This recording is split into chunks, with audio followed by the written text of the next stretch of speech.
Is Renee here? If not, I'm here. I'm here. welcome. Thank you. Thank you, Alderman Sufferton. Good evening, everyone. I just wanted to give you information. I submitted a petition to SP1. I submitted it to the clerk just a little while ago, and I wanted to give you an overall picture of what it is. There are 3 minimum criteria established by NARC. I'm not going to read them all. They're in the packet. But the remedy must be defined and agreed to by those who suffered the injury or harm. Well, I haven't seen that. For the people who I've spoken to, none of us agree. So this is the basic points of my petition. We demand a direct cash payment for reparations as first proposed by Alderman Robin Ruth Simmons. We demand that the Reparations Subcommittee's distribution plan of the monies through the Restorative Housing Reparations Program, which is on the City Council's agenda as SP1, be denied. We demand that the Reparations Subcommittee must be independent, not Evanston affiliated, not affiliated with the government, including but not limited to Evanston City Council and staff, and unbiased to ensure a fair and equitable process for reparations disbursement consistent with the NARC criteria. We demand transparency in the reparations process, a monthly accounting of the dollar amount in the reparations fund, the financial institution holding the money and the type of account, the number of people designated to receive reparations, the prioritization of the recipients, the application process, disbursement dates, and the dollar amount each recipient receives. We, the injured, must determine the repair.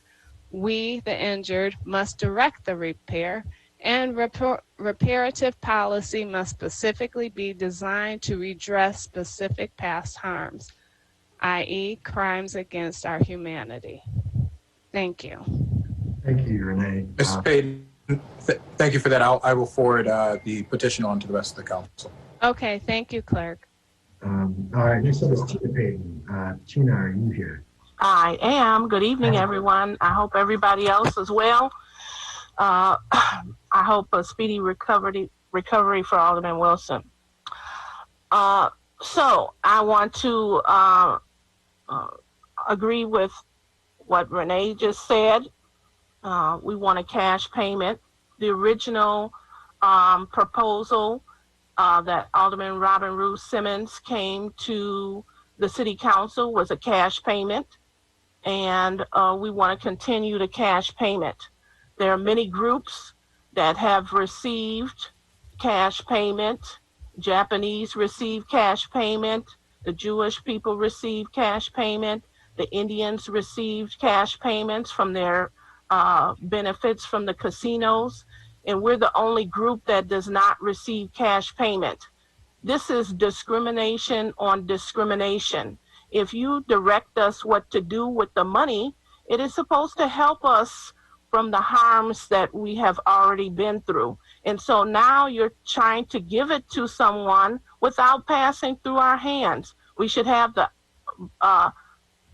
a wherewithal to do whatever we want to with reparations money. It should not be dictated, because that's what it is. If you're saying that we have to buy a home or we have to go to the bank and spend this money on repairs or whatever, it should be what we want to do with the reparations money. It should not be dictated by anyone what we do. This is discrimination when you're telling us what to do, and this is supposed to be repairing a harm.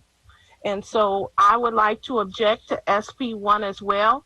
And we should have a real thinking about how this reparations process is going, because it's not in the right direction. Thank you. Black Lives Matter. No justice, no peace. Thank you, Tina. Next up, we have Carlos Sutton. Carlos, welcome. You have a few minutes. But you're muted. You're muted. Don't waste your good stuff yet. All right, go. There you are. Okay. Yeah. Good evening to Alderman Sufferton, members of the council, and also a speedy recovery for Mr. Wilson. I want to acknowledge my opposition to paragraph 3 of SB 1. I'm very concerned that the current discussion on distribution of reparations has ignored an established procedure for who should receive reparations. I thank Renee Payton and Tina Payton for their documentation and their comments for these distributions. But the current discussion on reparations faced with limited resources and historical refusal to accept this as a principle, we must not become involved in formulating justifications and misguided priorities on this committee.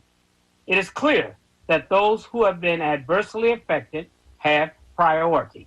It is a responsibility of this committee not to be distracted by political agendas. Elderly first. It is the intent of any reparations to repair harm. Any variation from this practice is nothing but marginalization and distraction of guiding principles. The documentation and previous distributions are clear. Let us not engage in discussions of who in Evanston are qualified for reparations. The priorities are clear. Follow the mandates. Elderly first. Thank you. Thank you, Congressman.